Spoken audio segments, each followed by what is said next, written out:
Welcome to C K Mallus. Strange hero എന്ന ഡ്രാമയുടെ 12ാമത്തെ എപ്പിസോഡിൻ്റെ തുടക്കത്തിൽ നഷ്ടപ്പെട്ടു എന്ന് കരുതിയ ജീവിതം തിരിച്ചു കിട്ടിയതിൻ്റെ മുഴുവൻ സന്തോഷത്തോടെയുമാണ് അടുത്ത ദിവസം രാവിലെ ബോക്സ് ഉറക്കമെഴുന്നേറ്റത്.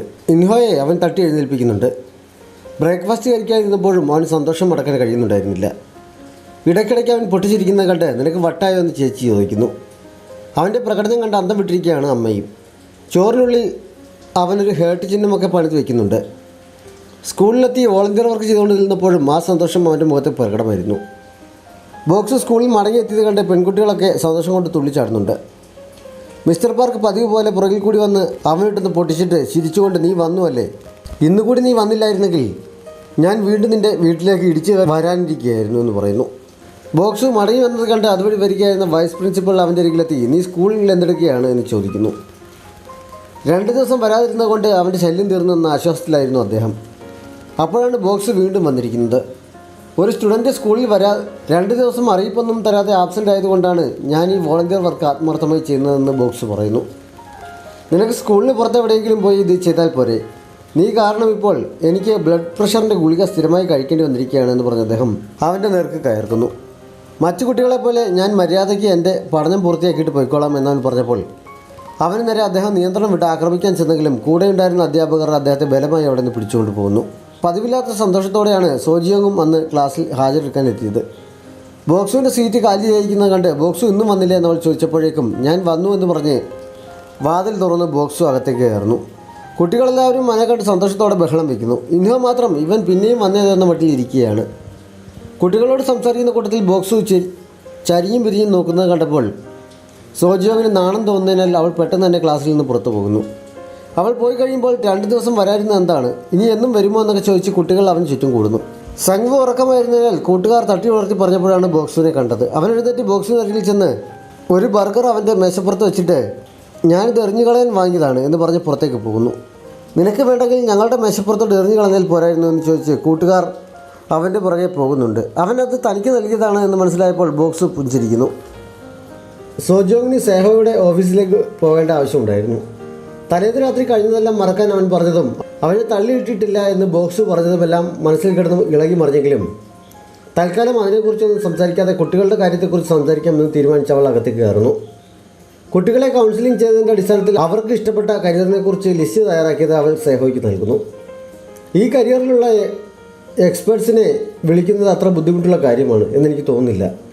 ആരെയാണ് ആദ്യം വിളിക്കേണ്ടത് എന്നുള്ള കാര്യം തീരുമാനിച്ചാൽ മതിയെന്നും അവൾ അവനെ അറിയിക്കുന്നു. ഓരോ എക്സ്പേർട്സിനെ വിളിക്കുന്നതിന് മുമ്പ് മൊത്തത്തിൽ ഒരു കരിയർ ഗൈഡൻസ് നൽകാൻ കഴിയുന്ന ആരെങ്കിലും വിളിച്ചിട്ട് പിന്നീട് എക്സ്പേർട്സിനെ വരുത്തുന്നതാവും നല്ലത്. ആദ്യം കൊണ്ടുവരേണ്ട ആളിനെ ഞാൻ തന്നെ തീരുമാനിക്കാമെന്ന് സേഹോ മറുപടി നൽകുന്നു. ബോക്സിൻ്റെ പ്രശ്നവുമായി ബന്ധപ്പെട്ട് അവൻ അന്ന് തന്നോടങ്ങനെ പറഞ്ഞത് എന്തിനാണെന്ന് അവൾക്ക് ചോദിക്കണമെന്നുണ്ടായിരുന്നെങ്കിലും വേണ്ടെന്ന് വെച്ച് അവൾ എഴുന്നേറ്റ് പോകുന്നു. വൈസ് പ്രിൻസിപ്പൽ മിസ്റ്റർ പാർക്ക് ബോക്സിനെ സപ്പോർട്ട് ചെയ്യുന്നതിൻ്റെ ദേഷ്യം തീർക്കാൻ അദ്ദേഹത്തിൻ്റെ ആരോഗ്യം കണക്കിലെടുക്കാതെ ഒരു സൈറ്റ് സർവേ നടത്താനുള്ള ചുമതല അദ്ദേഹത്തെ ഏൽപ്പിക്കുന്നു. സഹായത്തിന് ഏതെങ്കിലും ഒരു സാറിനെ കൂടി കൂട്ടിക്കൊണ്ട് പോയിക്കൊള്ളാനും പറയുന്നു. പ്രിൻസിപ്പൽ പോയി കഴിഞ്ഞപ്പോൾ കേട്ടുകൊണ്ടിരുന്ന മറ്റ് അധ്യാപകരൊക്കെ അദ്ദേഹത്തോട് സഹതാപം പ്രകടിപ്പിച്ചെങ്കിലും എനിക്കൊപ്പോൾ സർവേക്ക് വരുന്ന ആരാണ് എന്ന് അദ്ദേഹം ചോദിച്ചപ്പോൾ കേൾക്കാത്ത മട്ടിൽ എല്ലാവരും തല വിളിച്ചിരിക്കുന്നു. മിസ്റ്റർ പാർക്ക് ടീച്ചർ മായയെ കൂട്ടിന് വിളിക്കുന്നു. മിസ്റ്റർ പാർക്കിൻ്റെ സ്റ്റുഡൻറ്റ് കൂടിയായതിനാൽ അദ്ദേഹത്തെ എതിർക്കാൻ കഴിയാത്തതിനാൽ ചെല്ലാമെന്ന് അവൻ സമ്മതിക്കുന്നു. അത് കേട്ടതും അവനെ ഏത് വിധത്തിലെങ്കിലും വളയ്ക്കാൻ നടക്കുന്ന ടീച്ചർ ചാടി എണീറ്റ് അദ്ദേഹത്തിനൊപ്പം ഞാൻ സർവേക്ക് പോയിക്കോളാം, പോകണമെന്ന് എനിക്ക് ഭയങ്കര ആഗ്രഹമാണെന്ന് പറയുന്നു. അതോടെ മായയുടെ കാറ്റ് പോയി. അവൻ പെട്ടെന്ന് ചുമയ്ക്കുകയും വയറ് തപ്പി പിടിക്കുകയും ഒക്കെ ചെയ്തിട്ട് എനിക്ക് പെട്ടെന്ന് എന്തോ വല്ലാത്ത അസ്വസ്ഥത, തീരെ സുഖമില്ല, സർവേക്ക് വരാൻ പറ്റുമെന്ന് തോന്നുന്നില്ല, എന്നോട് ക്ഷമിക്കണമെന്ന് പറഞ്ഞ് അവിടെ നിന്ന് ഇറങ്ങിപ്പോകുന്നു. തൻ്റെ പിടിയിൽ നിന്ന് രക്ഷപ്പെടാനുള്ള ശ്രമമാണത് എന്ന് മനസ്സിലാക്കാതെ ആ ടീച്ചർ എന്തു പറ്റി, ഞാൻ സഹായിക്കാമെന്ന് പറഞ്ഞ് അയാളുടെ പുറകെ ഓടിച്ചെല്ലുന്നുണ്ട്. അവരെ കൊണ്ട് കാര്യം നടക്കില്ല എന്ന് മനസ്സിലായതിനാൽ മിസ്റ്റർ പാർക്ക് സോജിയോങ് എവിടെയെന്ന് അന്വേഷിക്കുന്നു. കഫ്തീരിയയിലിരുന്ന് ബർഗർ കഴിക്കുകയായിരുന്നു സോജിയോങ്. അപ്പോൾ പ്രശ്നങ്ങൾ മനസ്സിനെ അലട്ടിയിരുന്ന സമയത്ത് പോലും ഭക്ഷണകാര്യത്തിൽ ഒരു കോംപ്രമൈസും ഇല്ലാത്ത അവൾ ഇപ്പോൾ പ്രശ്നങ്ങൾ മാറി മനസ്സും കൂടി തെളിഞ്ഞതോടെ വളരെ ആസ്വദിച്ച് കഴിക്കുകയാണ്. ബോക്സ് കുറച്ച് ദൂരെ നിന്ന് അവളുടെ ആ കഴിപ്പ് കണ്ട് ചിരിക്കുന്നുണ്ട്. അവൾ അവിടെ നിന്ന് പോകുമ്പോൾ അവളറിയാതെ അവൾ അവനെ പിന്തുടരുന്നു. ഇടയ്ക്കൊരു ക്ലാസ്സിനകത്ത് കൂടിയെ കയറി അവൾ സൈഡിലെത്തിയപ്പോൾ അവൾ അവനെ കാണുന്നു. രണ്ടുപേരും പഴയ സ്കൂൾ ലൈഫിൻ്റെ ത്രില്ലിൽ മുന്നോട്ട് നടക്കുകയാണ്. തല മുന്നിലെ കഥകൾ ഇടിച്ചപ്പോഴാണ് ബോക്സ് സ്വപ്നലോകത്തിൽ നിന്ന് ഉണർന്നത്. അവൻ അവൾക്ക് പുറകെ കൗൺസിലിംഗ് മുറിയിലെത്തുന്നു. കുറച്ചു നേരം അവിടെ ഇരുന്നിട്ടും സംസാരിക്കാൻ വിഷയമൊന്നും കിട്ടാത്തതിനാൽ വോളണ്ടിയർ വർക്ക് നല്ല രീതിയിലാണ് പൂർത്തിയാക്കിയത് എന്ന് അവൾ പറയുന്നു. ബോക്സു കൈകൾ മുഖത്തേക്ക് ചേർത്ത് ക്യൂട്ടായി എനിക്കതിന് സമ്മാനമൊന്നും തരുന്നില്ല എന്ന് ചോദിക്കുന്നു. മുമ്പ് പരീക്ഷയിൽ മികച്ച മാർക്ക് വാങ്ങിയപ്പോൾ അവനങ്ങനെ ചോദിച്ചതും കൊടുത്ത സമ്മാനവും ഓർമ്മ വരുന്നതിനാൽ രണ്ടുപേരും ഒന്നുകൂടി വല്ലാതെയാകുന്നു. നീ ഒന്നും കരുതിയിട്ടുണ്ടാവില്ല എന്നെനിക്കറിയാം, അതുകൊണ്ട് ഞാൻ സമ്മാനം കൊണ്ടുവന്നിട്ടുണ്ട് എന്ന് പറഞ്ഞ് അവൾ എപ്പോഴും കുടിക്കാറുണ്ടായിരുന്ന ഡ്രിങ്ക്സ് എടുത്ത് മേശപ്പുറത്ത് വയ്ക്കുന്നു. നിനക്കിത് ഇഷ്ടമാണെന്ന് എനിക്കറിയാം എന്നവൻ പറഞ്ഞപ്പോൾ നിനക്ക് ഇപ്പോഴും അത് ഓർമ്മയുണ്ടോ എന്ന് അവൾ ചോദിക്കുന്നു. ഇനി മുതൽ എന്നും ഞാനിത് വാങ്ങി വരും എന്ന് പറഞ്ഞ് ബോക്സു അവളെ നോക്കി ചിരിക്കുന്നു. അവൻ്റെ ചിരി കൊണ്ട് സോജിയോങ്ങിൻ്റെ കൺട്രോൾ നഷ്ടപ്പെടുന്നത് പോലെ തോന്നുന്നതിനാൽ നീ അവൻ്റെ ടീച്ചറാണ്, അവൻ്റെ ചിരിയിൽ മയങ്ങരുതെന്ന് മനസ്സിൽ സ്വയം നിയന്ത്രിച്ച അവൾ ചാടി എണീച്ച് ഞാൻ നിൻ്റെ ടീച്ചറാണ്, ടീച്ചറെന്ന് മാത്രമേ എന്നെ വിളിക്കാവൂ. 9 വർഷങ്ങൾക്ക് മുമ്പ് നമ്മൾ ഫ്രണ്ട്സ് ആയിരുന്നിരിക്കാം, പക്ഷേ ഇപ്പോഴല്ല എന്ന് പറഞ്ഞ് അവൾ പുറത്തേക്ക് പോകാൻ തുടങ്ങുന്നു. ബോക്സ് അവളുടെ കയ്യിൽ പിടിച്ചു നിർത്തി ആ ജ്യൂസ് കയ്യിൽ പിടിപ്പിക്കുന്നു. അവൾ അതുമായി പെട്ടെന്ന് പുറത്തേക്ക് ഓടുന്നു. സ്റ്റാഫ് റൂമിൽ ചെന്നിരുന്ന് ആ ജ്യൂസും മേശപ്പുറത്ത് വെച്ചിട്ട് പണ്ടവൻ അത് വാങ്ങിത്തരാറുണ്ടായിരുന്നു അവൾ ഓർമ്മിക്കുന്നു. അവന് മറ്റു പെൺകുട്ടികൾ ഗിഫ്റ്റ് കൊടുത്ത ഒരു ടീം ചോക്ലേറ്റുമായിട്ടാണ് ബോക്സ് വന്ന് സോജിയോങ്ങിനൊപ്പം പഠിക്കാൻ ചെന്നത്. ചെയ്തുകൊണ്ടിരുന്ന പ്രോബ്ലംസ് എല്ലാം തെറ്റായിരുന്നതും മറ്റ് പെൺകുട്ടികൾ അവനോട് കാണിക്കുന്ന താല്പര്യവും എല്ലാം കൂടി സോജിയോങ് ആകെ ദേഷ്യത്തിലായിരുന്നു. അവളുടെ ദേഷ്യം മാറ്റാൻ ബോക്സ് കൊണ്ടുവന്നിരുന്ന അതേ ജ്യൂസ് എടുത്ത് മേശപ്പുറത്ത് വയ്ക്കുന്നു. ഇത് തന്നാൽ എൻ്റെ മൂഡ് ശരിയാകും എന്നാണോ നീ കരുതുന്നത് എന്ന് അവൾ ചോദിച്ചപ്പോൾ അത് മാത്രമല്ല എൻ്റെ മുഖം കൂടി കണ്ടു കഴിയുമ്പോൾ ശരിയാകുമെന്ന് പറഞ്ഞ് നേരത്തെ ചെയ്തതുപോലെ കൈകളിൽ മുഖം ചേർത്ത് അവൻ നിൽക്കുന്നത് കണ്ടവൾ പൊട്ടിച്ചിരിക്കുന്നു. ഇപ്പോൾ നിന്റെ പിണക്കം മാറിയില്ല എന്ന് ചോദിച്ച് അവനും ചിരിക്കുന്നു. അവനിപ്പോഴും അതൊക്കെ ഓർത്തിരിക്കുന്നുണ്ടല്ലോ എന്ന് ചിന്തിച്ച് സോജിയോങ് ചിരിച്ചുകൊണ്ടിരിക്കുമ്പോഴാണ് മുന്നിലിരിക്കുന്ന ജ്യൂസ് മറ്റൊരു ടീച്ചർ വന്നെടുത്ത് കുടിക്കുന്നത്. എന്തിനാണത് കുടിച്ചത് എന്ന് ചോദിച്ചവൾ ഒച്ച വയ്ക്കുന്ന കേട്ട് എക്സ്പയറി ഡേറ്റ് കഴിഞ്ഞതാണോ എന്ന് ടീച്ചർ ആകാംക്ഷയോട് ചോദിക്കുന്നു. കഴിഞ്ഞാലും കുഴപ്പമില്ല, ഞാൻ നല്ല ഹെൽത്തിയാണ് എന്ന് പറഞ്ഞ് അവർ ഒരെണ്ണം കൂടി കുടിക്കുന്നു. എന്തെങ്കിലും ചെയ്യുമെന്ന് സോജിയോങ് പറയുന്നുണ്ട്. ജോലി റിസൈൻ ചെയ്ത് പോയ മിഞ്ചി ബിസിനസ് ഡെവലപ്പ് ചെയ്യാനുള്ള പുതിയ തന്ത്രങ്ങൾ നടപ്പിലാക്കിയിട്ടാണ് മടങ്ങി വന്നിരിക്കുന്നത് എന്നറിഞ്ഞപ്പോൾ കമ്പനി CEO ആയ ലിജിയോങ് അവളുടെ കഴിവിനെ മാനിച്ച് അവളെ ടീം മാനേജറായി പ്രൊമോട്ട് ചെയ്യുന്നു. സ്കൂളിൽ ജോലിക്ക് കയറിയ സമയത്ത് തങ്ങളുടെ ഏജൻസിയുടെ നോട്ടീസ് കുട്ടികൾക്കെല്ലാവർക്കും കിട്ടത്തക്ക വിധം എല്ലാവരുടെയും ലോക്കറിന് മുന്നിൽ ഒട്ടിച്ചു വയ്ക്കുകയും മൊത്തത്തിൽ വിതരണം നടത്തുകയും അധ്യാപകരുടെയും മറ്റും വണ്ടിക്ക് മുകളിൽ വിസിറ്റിംഗ് കാർഡ് ഇറങ്ങി കൊടുക്കുകയും ഒക്കെ അവൾ ചെയ്തിരുന്നു. പക്ഷേ നമ്മുടെ മിഞ്ചി നല്ല വിശാല മനസ്കയാണ്. ബോക്സുവിന് കിട്ടാത്ത ഒരു പ്രൊമോഷനും എനിക്ക് വേണ്ട, അവന് പ്രൊമോഷൻ കിട്ടുന്നവരെ ഞാൻ കാത്തിരുന്നോളാം എന്ന് പറഞ്ഞ് അവൾ ആ ഓഫർ നിരസിച്ചപ്പോൾ എങ്കിൽ നിന്നെ ഞാൻ സെയിൽസ് ടീമിൻ്റെ മാനേജറും ബോക്സിനെ ബിസിനസ് ടീമിൻ്റെ മാനേജറുമായി പ്രൊമോട്ട് ചെയ്തിരിക്കുന്നു എന്ന് ലീജിയോങ് പറയുന്നു. ആ ഓഫർ അവൾ സന്തോഷത്തോടെ സ്വീകരിക്കുന്നു. ഞാൻ കോഫി കുടിച്ചിട്ട് വരാം എന്ന് പറഞ്ഞവൾ എഴുന്നേറ്റപ്പോഴാണ് ബോക്സ് യൂണിഫോം ഇട്ടുകൊണ്ട് അകത്തേക്ക് വരുന്നത്. നീ സ്കൂളിൽ പോക്ക് നിർത്തിയതല്ലേ, പിന്നെയും എന്താണ് യൂണിഫോം ഇട്ട് വന്നിരിക്കുന്നത് എന്ന് അവൾ ചോദിക്കുന്നു. അങ്ങനെ വേണ്ടി വന്നു എന്നവൻ പറഞ്ഞപ്പോൾ അയ്യോ ഞാൻ നീ എന്ത് ചെയ്യും, നീ സ്കൂളിൽ നിന്ന് വിട്ടു എന്ന് കരുതി ഞാൻ ക്യാൻറ്റീനിലെ ജോലിയിൽ റിസൈൻ ചെയ്തു. അവർ റെസിഗ്നേഷൻ നടപടി തുടങ്ങിക്കാണില്ലായിരിക്കും, ഞാനൊന്ന് പോയി നോക്കിയിട്ട് വരാമെന്ന് പറഞ്ഞവൾ പുറത്തേക്ക് ഓടുന്നു. സോജിയോങ്ങുമായി മനസ്സോറും സംസാരിച്ച വിവരവും അവളുടെ തെറ്റിദ്ധാരണയെക്കുറിച്ചെല്ലാം ബോക്സ് പറഞ്ഞറിഞ്ഞപ്പോൾ സേഹോയാണ് അന്ന് അവളുടെ കുടുംബത്തെ പറ്റിയൊക്കെ പറഞ്ഞു വരുത്തിയതെന്ന് നിനക്ക് അവളോട് പറയാമായിരുന്നില്ലേ എന്ന് ലീജിയോങ് ചോദിക്കുന്നു. അതിനുള്ള സമയമായിട്ടില്ല, അവൾ എങ്ങനെ റിയാക്ട് ചെയ്യുമെന്ന് അറിയില്ലല്ലോ. എന്തായാലും സേഹോയെ സൂക്ഷിക്കണം, അവളെ പ്രൊട്ടക്റ്റ് ചെയ്യാൻ ഞാൻ എപ്പോഴും ഇനി കൂടെ തന്നെ ഉണ്ടാവും എന്ന് ബോക്സു ചിരിച്ചുകൊണ്ട് പറയുന്നു. ബോക്സു അന്ന് രാത്രി തൻ്റെ റെസ്റ്റോറൻറ്റിലെ ഒരു ഡിഷുമായി സോജിയോങ്ങിൻ്റെ വീട്ടിലെത്തുന്നു. ഫുഡ് കണ്ടപ്പോൾ സോജിയോങ്ങിൻ്റെ മനസ്സിലാക്കിയെങ്കിലും സ്വയം നിയന്ത്രിച്ച് എനിക്കത് സ്വീകരിക്കാൻ കഴിയില്ല, കുട്ടികളുടെ കയ്യിൽ നിന്ന് ടീച്ചർ ഇങ്ങനെയൊന്നും വാങ്ങുന്നത് നിയമപരമായി ശരിയല്ല എന്നവൾ പറയുന്നു. ടീച്ചർ എന്നോട് ദയ കാണിച്ച ദയക്കുള്ള പ്രത്യുപകാരമാണിത്, ഇതിന് അധികം വിലയൊന്നുമില്ലല്ലോ, അതുകൊണ്ട് സ്വീകരിക്കുന്നതിൽ തെറ്റില്ല എന്ന് പറഞ്ഞ് ഫുഡ് താഴെ വെച്ചിട്ട് അവൻ മടങ്ങുന്നു. അതെടുക്കുന്നില്ല എന്ന് തീരുമാനിച്ച് അവൾ വാതിലടച്ച് അകത്ത് കയറിയെങ്കിലും ഫുഡ് എന്ത് തെറ്റാണ് ചെയ്തതെന്ന് പറഞ്ഞവൾ വീണ്ടും ഇറങ്ങി വന്ന് അതും എടുത്തുകൊണ്ട് അകത്തേക്ക് പോകുന്നു. ബോക്സും മറിഞ്ഞു നിന്ന് അത് കാണുന്നുണ്ടായിരുന്നു. അടുത്ത ദിവസം രാവിലെ സ്കൂളിൽ വെച്ച് മുന്നേ പോകുന്ന സോജിയോങ്ങിനെ നോക്കിക്കൊണ്ട് നിൽക്കുകയായിരുന്ന ബോക്സുവിൻ്റെ അരികിലേക്ക് മിസ്റ്റർ പാർക്ക് എത്തുന്നു. അദ്ദേഹത്തെ കണ്ടയുടൻ കണ്ണിൽ പൊടി വീണു. ഒന്നും കാണാൻ പറ്റാത്തത് കൊണ്ടാണ് ഇവിടെ നിന്നത് എന്ന് പറഞ്ഞ് ബോക്സു നമ്പർ ഇറക്കിയെങ്കിലും മുന്നേ പോകുന്ന സോജിയോങ്ങിനെ കണ്ട് നീ അവളെ നോക്കിയതല്ലേ എന്ന് മിസ്റ്റർ പാർക്ക് ചോദിക്കുന്നു. അല്ല എന്ന് പറഞ്ഞ് അവൻ മുന്നോട്ട് പോകുന്നു. അദ്ദേഹം സ്റ്റാഫ് റൂമിലെത്തിയപ്പോൾ സോജിയോങ് സ്വയം മറന്നു നിന്ന് കുറച്ചപ്പുറത്ത് നിൽക്കുന്ന ബോക്സിനെ നോക്കി ചിരിച്ചുകൊണ്ട് നിൽക്കുന്നതും അദ്ദേഹം കാണുന്നു. സംഗതി അദ്ദേഹത്തിന് പിടികിട്ടുന്നു. സോജിയോങ്ങിനെ തട്ടിവിളിച്ച് ആരെയാണ്, ബോക്സുവിനെയാണോ നോക്കുന്നതെന്ന് അദ്ദേഹം ചോദിച്ചെങ്കിലും അത് ബോക്സു ആയിരുന്നു, ഞാൻ ശ്രദ്ധിച്ചില്ലായിരുന്നു എന്ന് പറഞ്ഞ് അവൾ എസ്കേപ്പ് ആവാൻ ശ്രമിക്കുന്നുണ്ട്. അതിനെക്കുറിച്ച് കൂടുതൽ ചോദിക്കാതെ ഈ വീക്കെൻഡിൽ പ്രത്യേകിച്ച് എന്തെങ്കിലും പ്ലാൻ ഉണ്ടോ എന്ന് അദ്ദേഹം ചോദിക്കുന്നു.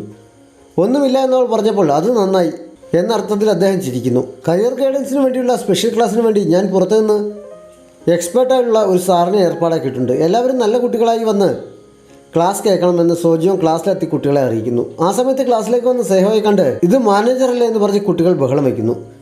വേറെ ആരും വന്നില്ലേ എന്ന് സോജിയോങ് ചോദിച്ചപ്പോൾ കുറേ അന്വേഷിച്ചിട്ടും എന്നേക്കാൾ മികച്ച ഒരാളെ കണ്ടെത്താൻ എനിക്ക് കഴിഞ്ഞില്ല, അതുകൊണ്ട് ഞാൻ തന്നെ ക്ലാസ് എടുക്കാമെന്ന് അവൻ പറയുന്നു. സോജോങ്ങിന് അത് ഇഷ്ടപ്പെട്ടില്ലെങ്കിലും എതിർത്തൊന്നും പറയാൻ കഴിയാത്തതുകൊണ്ട് അവൾ ഓക്കെ പറയുന്നു. ആദ്യം തന്നെ താൻ നേടിയിരിക്കുന്ന ബിരുദങ്ങളെക്കുറിച്ചും മറ്റ് ക്വാളിഫിക്കേഷനെക്കുറിച്ചും അവൻ വിവരിക്കുന്നു. ക്ലാസ് എടുത്ത് വൈൻഡപ്പ് ചെയ്യാൻ നേരം എനിക്ക് ഇത്രയൊക്കെ നേടാൻ കഴിഞ്ഞെങ്കിലും നിങ്ങളാരും എന്നെപ്പോലെ ആകരുത് എന്നാണ് എനിക്ക് പറയാനുള്ളത്. നിങ്ങൾക്ക് ഇഷ്ടമുള്ളത് പഠിക്കാനല്ലെങ്കിൽ സ്കൂളിൽ വെറുതെ നിങ്ങളുടെ വിലപിടിപ്പുള്ള സമയം പാഴാക്കാതെ നിങ്ങൾ ഇഷ്ടപ്പെടുന്ന മേഖല എത്രയും പെട്ടെന്ന് തിരഞ്ഞെടുക്കുന്നത് നന്നായിരിക്കും. വെറുതെ സ്കൂൾ ലൈഫിൽ ശ്വാസം മുട്ടി ജീവിക്കേണ്ട ആവശ്യമില്ല. അതാണ് എനിക്ക് നിങ്ങളോട് പറയാനുള്ളത് എന്നവൻ പറഞ്ഞു നിർത്തുന്നു. കുട്ടികൾക്ക് അവൻ്റെ വാക്കുകളുടെ യഥാർത്ഥ പൊരുൾ മനസ്സിലായില്ലെങ്കിലും സോജോങ്ങിനും ബോക്സുവിനും അവൻ ഉദ്ദേശിച്ചത് എന്താണെന്ന് നന്നായി മനസ്സിലാക്കുന്നു. സോജോങ്ങിൻ്റെ മുഖം വല്ലാതെ ആകുന്നുണ്ട്. ബോക്സ് പുച്ഛത്തോടെ ചിരിക്കുകയും ചെയ്തു. മറ്റു കുട്ടികൾ കൈയടിച്ച് നന്ദി പ്രകടിപ്പിച്ചെങ്കിലും ബോക്സ് എഴുന്നേറ്റ് നിന്ന് സാർ പറഞ്ഞു വന്നതിൻ്റെ അർത്ഥം മാർക്ക് കുറവാണെങ്കിൽ സ്കൂളിൽ വരേണ്ട ആവശ്യമില്ലെന്നാണോ എന്നവൻ ചോദിക്കുന്നു. എൻ്റെ വാക്കുകൾ വളച്ചൊടിക്കാൻ ശ്രമിക്കേണ്ട, എത്രയും പെട്ടെന്ന് നിങ്ങളുടെ സ്വപ്നം തേടി പോകാനാണ് ഞാൻ ഉദ്ദേശിച്ചത് എന്ന് സേഹ പറഞ്ഞപ്പോൾ ഈ പ്രായത്തിലെ കുട്ടികളിൽ പലർക്കും തങ്ങൾ ഭാവിയിൽ ആരായിത്തീരണം എന്നതിനെക്കുറിച്ച് ഒരു ധാരണയും ഉണ്ടാകില്ല. പ്രത്യേകിച്ച് ഏതെങ്കിലും മേഖലയിൽ കഴിവുകളില്ലാത്തവരും ഉണ്ടാകാം. മറ്റു ചിലർക്ക് സ്കൂൾ അവരെ സംരക്ഷിച്ചു നിർത്തുന്ന ഒരു പ്രൊട്ടക്റ്റിംഗ് ഷീൽഡാണ്. സ്കൂൾ ലൈഫ് കഴിയുമ്പോൾ യാഥാർത്ഥ്യത്തെ ഫേസ് ചെയ്യണമെങ്കിലും അതുവരെ സ്വസ്ഥമായ സ്കൂൾ ജീവിതം ആസ്വദിക്കാനുള്ള അവകാശം അവർക്കില്ലേ? താങ്കളുടെ വാക്കുകൾ കേട്ടപ്പോൾ എത്രയും പെട്ടെന്ന് സ്കൂൾ ജീവിതം മതിയാക്കി ജീവിക്കാനുള്ള ഒരു വരുമാന മാർഗം കണ്ടെത്താൻ ഞങ്ങളെ നിർബന്ധിക്കുന്ന പോലെയാണ് എനിക്ക് തോന്നിയത് എന്നവൻ പറയുന്നു. സംഗ്വിനും ഇൻഹോയ്ക്കും സോജോങ്ങിനുമെല്ലാം ബോക്സിൻ്റെ വാക്കുകൾ സത്യമായിട്ടാണ് തോന്നിയത്. തൻ്റെ മനസ്സ് വായിച്ചതുപോലെയുള്ള അവൻ്റെ സംസാരം സേഹോയെ ഉത്തരം മുട്ടിക്കുന്നു. സോജോങ് ഇടയ്ക്കേറി ഇടപെട്ട് ബോക്സുവിനോട് മതിയാക്കാൻ പറഞ്ഞതിനാൽ സേഹോ പുറത്തേക്ക് ഇറങ്ങി പോകുന്നു. സോജോങ് പിന്നീട് ഓഫീസിൽ പോയി സേഹോയെ കണ്ട് ലെക്ചർ ക്ലാസ് കഴിഞ്ഞതിനാൽ നാളെ മുതൽ ഫീൽഡ് ട്രെയിനിങ് നൽകി തുടങ്ങാമെന്ന് സേഹോ പറഞ്ഞപ്പോൾ ശരിക്കും കുട്ടികളെ അവരുടെ ഭാവി കണ്ടെത്താൻ സഹായിക്കാൻ തന്നെയാണോ താങ്കൾ ഉദ്ദേശിക്കുന്നത്? ഇവിടെ നിന്ന് പോകാൻ നിർബന്ധിക്കുന്നത് പോലെയാണ് എനിക്ക് തോന്നുന്നത് എന്ന് സോജോങ് പറഞ്ഞപ്പോൾ എങ്കിൽ തൽക്കാലം ഫീൽഡ് ട്രെയിനിങ് പിന്നത്തേക്ക് മാറ്റിവെക്കാം എന്ന് സേഹോ പറയുന്നു. എനിക്കപ്പം ഒരു മീൽ കൂടി കഴിക്കാൻ ബാക്കിയുണ്ട്, ഇന്ന് നമുക്കത് കഴിക്കാൻ പോയാലോ എന്നും അവൻ അവളോട് ചോദിക്കുന്നു. അന്ന് വൈകിട്ട് ഓഫീസ് വിട്ടു പോകുന്നതിന് മുമ്പ് സേഹോ യുവിനോട് അക്കൗണ്ടിംഗ് ഡോക്യുമെൻറ്റ് പുറത്തുള്ളവരെ കാണിക്കാൻ തയ്യാറാക്കുന്നതല്ലാതെ ശരിക്കുമുള്ള ഒരെണ്ണം നാളെ ഞാൻ എത്തുന്നതിന് മുമ്പ് പ്രിപ്പയർ ചെയ്ത് തരണമെന്ന് നിർദ്ദേശിക്കുന്നു. സോജോങ്ങിനൊപ്പം പോർക്ക് ബെല്ലി കഴിക്കാതിരിക്കുമ്പോൾ സേഹോ തൻ്റെ കഴിവുകളെപ്പറ്റി സംസാരിക്കുന്നു. Tennis, golf, horse riding, piano, shooting അങ്ങനെ കുറേ കാര്യങ്ങൾ നന്നായി ചെയ്യാൻ എനിക്കറിയാം എന്നവൻ പറയുന്നു. ഇത് കുറേ ഉണ്ടല്ലോ എന്നവൻ പറഞ്ഞപ്പോൾ ഞാൻ നിൻ്റെ മുന്നിൽ കൂളാകാനുള്ള ശ്രമത്തിലാണ് എന്നവൻ പറയുന്നു. സോജോങ് പോർക്ക് ശരിയാക്കിക്കൊണ്ടിരുന്ന കത്രികയും മറ്റും താഴേക്ക് വെച്ചിട്ട് ഞാൻ ചേരിയിലാണ് താമസിക്കുന്നതെന്ന് വിവരം മറ്റു കുട്ടികളോട് പറഞ്ഞത് ബോക്സുമാണെന്ന് നീ എന്തിനാണ് എന്നോട് പറഞ്ഞത് എന്നവൾ ചോദിക്കുന്നു. ഞാൻ മറ്റുള്ളവരിൽ നിന്ന് ബോക്സ് പറഞ്ഞെന്നാണ് കേട്ടത്. എനിക്ക് തെറ്റിയതാണെങ്കിൽ സോറി എന്നവൻ പറയുന്നു. നീ കാരണം അന്ന് ഞാൻ എത്ര വലിയ തെറ്റാണ് ചെയ്തതെന്ന് അറിയാമോ? സോറി പറയുന്നത് കൊണ്ട് മാത്രം അത് തീരില്ല. റൂഫ് ടോപ്പിൽ നിന്ന് നിന്നെ ബോക്സ് തള്ളിയിട്ടെന്ന് നീ പറഞ്ഞില്ലേ? പക്ഷെ അങ്ങനെ ചെയ്തിട്ടില്ല എന്ന് ബോക്സ് പറഞ്ഞല്ലോ. പിന്നെ നീ എന്തിനാണ് കള്ളം പറഞ്ഞതെന്ന് അവൾ ചോദിക്കുന്നു. ബോക്സ് പറയുന്നത് മാത്രം കേട്ട് നീ എന്നെ അവിശ്വസിക്കുകയാണോ? അവൻ ശരിക്കും എന്നെ തള്ളിയിട്ടു എന്ന് സേഹോ പറയുന്നു.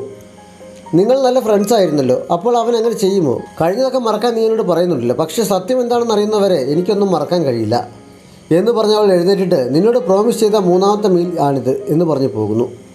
ബോക്സിൻ്റെ ചേച്ചി അന്ന് വന്ന ഒരു ഓർഡർ ഡെലിവർ ചെയ്യാൻ പോയ വീട്ടിൽ ഇൻഹോയുടെ സ്കൂളിലെ അതേ യൂണിഫോം ധരിച്ച 3-4 കുട്ടികൾ ട്യൂഷൻ പഠിക്കുന്നതും അവരുടെ പേരൻസ് IB ക്ലാസ്സിനെ കുറിച്ചും മറ്റും സംസാരിക്കുന്നത് കേൾക്കാനും കാണാനും ഇടയാക്കുന്നു. എൻ്റെ മകനും IB ക്ലാസ്സിലാണ്, ഇൻഹോ എന്നാണ് അവൻ്റെ പേര്. നിങ്ങളെയൊക്കെ ഇങ്ങനെ പരിചയപ്പെടാൻ കഴിഞ്ഞതിൽ വലിയ സന്തോഷമുണ്ടെന്ന് അവൾ പറയുന്നു. PTA മെമ്പേഴ്സായിട്ടുള്ള അഹങ്കാരികളും പൊങ്ങച്ചക്കാരുമായ പേരൻസ് ആയിരുന്നു അവിടെ ഉണ്ടായിരുന്നത്. ഇൻഹോ എന്ന് കേട്ടവർ നെറ്റിച്ചു വിളിക്കുന്നുണ്ട്.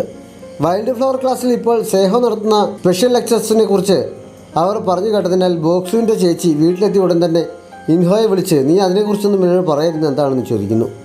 അമ്മ ഇതെങ്ങനെ അറിഞ്ഞു എന്നവൻ ചോദിച്ചപ്പോൾ ആ ക്ലാസ്സിലുള്ള ഒറ്റ ഒരെണ്ണം പോലും മര്യാദയ്ക്ക് പഠിക്കുന്ന കൂട്ടത്തിലല്ലോ, പിന്നെ അവർക്ക് സ്പെഷ്യൽ ക്ലാസ് നൽകിയിട്ട് എന്താണ് പ്രയോജനം എന്ന് അവർ പുച്ഛത്തോടെ പറയുന്നു. ബോക്സ് ആ ക്ലാസ്സിലാണെന്ന് ഇൻഹോ പറഞ്ഞപ്പോൾ ഒന്ന് പതറിയെങ്കിലും എനിക്കത് നോക്കേണ്ട ആവശ്യമില്ലല്ലോ, എൻ്റെ മോൻ നീയല്ലേ, നീ നന്നായി പഠിക്കുന്നുണ്ടല്ലോ എന്ന് അവർ പറയുന്നു. എനിക്ക് പഠിക്കാനുണ്ട്, ഞാൻ അകത്തേക്ക് പോവുകയാണെന്ന് പറഞ്ഞ് ഇൻഹോ മുകളിലേക്ക് പോകുന്നു. IB ക്ലാസ്സിലെ കുട്ടികളുടെ പേരൻസ് തമ്മിൽ എപ്പോഴും സഹകരണം ഉണ്ടായിരിക്കണം എന്ന് പറഞ്ഞുകൊണ്ട് അവർ ഉടൻ തന്നെ ചേമിൻ്റെ അമ്മയെ വിളിച്ച് ഞാൻ ഇൻഹോയുടെ അമ്മയാണെന്ന് പറയുന്നു. ഞാൻ പിന്നെ വിളിക്കാമെന്ന് പറഞ്ഞവർ ഫോൺ വെച്ചിട്ട് ഉടൻ തന്നെ ചേമിനോട് ഇൻഹോയുടെ ഗ്രേഡ് എങ്ങനെയുണ്ട്, നിന്നേക്കാൾ മുകളിലാണോ, ഈ ആഴ്ചത്തെ ടെസ്റ്റിലാണോ അവൻ IB ക്ലാസ്സിലെത്തിയതെന്നൊക്കെ ചോദിക്കുന്നു. ഇൻഹോ വൈൽഡ് ഫ്ലവർ ക്ലാസ്സിലാണെന്ന് ചേമിൻ പറഞ്ഞ് അവർ അറിയുന്നു. ലീജിയോങ്ങിൻ്റെ റിക്വസ്റ്റ് ഏജൻസിയിലേക്ക് എനിക്ക് പകരം പരീക്ഷ എഴുതാമോ എന്ന് ചോദിച്ച് കുറേ കുട്ടികൾ വിളിച്ച് ശല്യപ്പെടുത്തുന്നതല്ലാതെ മിഞ്ചി വിതരണം ചെയ്ത നോട്ടീസുകൾ കൊണ്ട് കാശ് കിട്ടുന്ന ഒരു പണിയും ഇതുവരെ വന്നില്ലല്ലോ എന്ന് പറഞ്ഞ് ലീജിയോങ് അവളെ കുറ്റിപ്പെടുത്തിക്കൊണ്ടിരിക്കുമ്പോഴാണ് മിസ്റ്റർ പാർക്ക് അവിടെ എത്തുന്നത്. പതിവ് പോലെ അദ്ദേഹത്തിൻ്റെ കാലച്ച കട്ടപ്പോഴേ സാർ വരുന്നുണ്ട് എന്ന് ലീജിയോങ് പറഞ്ഞത് കണ്ട് മിഞ്ചി അമ്പരക്കുന്നുണ്ട്. നിങ്ങളെ ജോലി ഏൽപ്പിക്കാനാണ് ഞാൻ വന്നത് എന്ന് പറഞ്ഞ് അദ്ദേഹം ഒരു കവറിൽ കുറച്ച് കാശ് അവരെ ഏൽപ്പിക്കുന്നു. പിന്നെ VIP ട്രീറ്റ്മെൻ്റ് ആയിരുന്നു അദ്ദേഹത്തിനോടെ. പറയാതെ തന്നെ മിഞ്ചി കോഫി എടുക്കാൻ ഓടുന്നു. ലീജാങ് അദ്ദേഹത്തെ കസേരയിലേക്ക് ഇരുത്തി എന്ത് ജോലിയാണ് ചെയ്യേണ്ടതെന്ന് അന്വേഷിക്കുന്നു. അദ്ദേഹം ചിരിക്കുന്നുണ്ട്. അദ്ദേഹത്തിന് പകരം സൈറ്റ് സർവേക്ക് ബോക്സുവിനെ വിടണമെന്നായിരുന്നു അദ്ദേഹത്തിൻ്റെ ആവശ്യം. അദ്ദേഹം പറഞ്ഞ സ്ഥലത്ത് ചെന്നുകൊണ്ട് ബോക്സു അദ്ദേഹത്തെ വിളിച്ച് താങ്കൾക്ക് സുഖമില്ല എന്ന് കള്ളം പറഞ്ഞതല്ലേ, സൈറ്റ് സർവേക്ക് പോകുന്നത് ഇത്ര മടിയാണോ എന്നൊക്കെ ചോദിച്ച് അദ്ദേഹത്തെ ഫോൺ വിളിക്കുന്നു.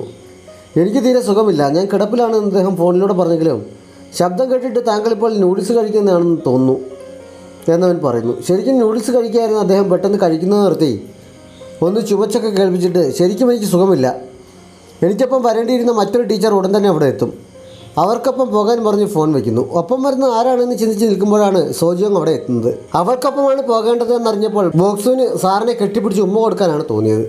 ബോക്സു ആണ് കൂടെ വരുന്നയാൾ എന്നറിഞ്ഞ് സോജിയോങ് മിസ്റ്റർ പാർക്കിനെ വിളിച്ചു നോക്കിയെങ്കിലും അദ്ദേഹം ഫോൺ എടുക്കുന്നില്ല. നമ്മൾ അറിഞ്ഞുകൊണ്ടല്ല ഇത് സംഭവിച്ചെങ്കിലും എനിക്ക് കാശ് തന്ന സ്ഥിതിക്ക് എൻ്റെ ജോലി ചെയ്യാതിരിക്കാൻ കഴിയില്ല എന്ന് പറഞ്ഞ് മടിച്ചു നിൽക്കുന്ന സോജിയോങ്ങിനെയും വിളിച്ചുകൊണ്ട് അവൻ പോകുന്നിടത്ത് ഈ എപ്പിസോഡ് അവസാനിക്കുന്നു. ഏതെങ്കിലും കൂട്ടുകാർ സബ്സ്ക്രൈബ് ചെയ്യാതെ നമ്മുടെ ചാനൽ കാണുന്നുണ്ടെങ്കിൽ വേഗം തന്നെ മറക്കാതെ സബ്സ്ക്രൈബ് ചെയ്യുക. നോട്ടിഫിക്കേഷൻ ലഭിക്കുന്നതിനായി ബെല്ലൈക്കൺ കൂടി അമർത്തുക. Thanks for watching.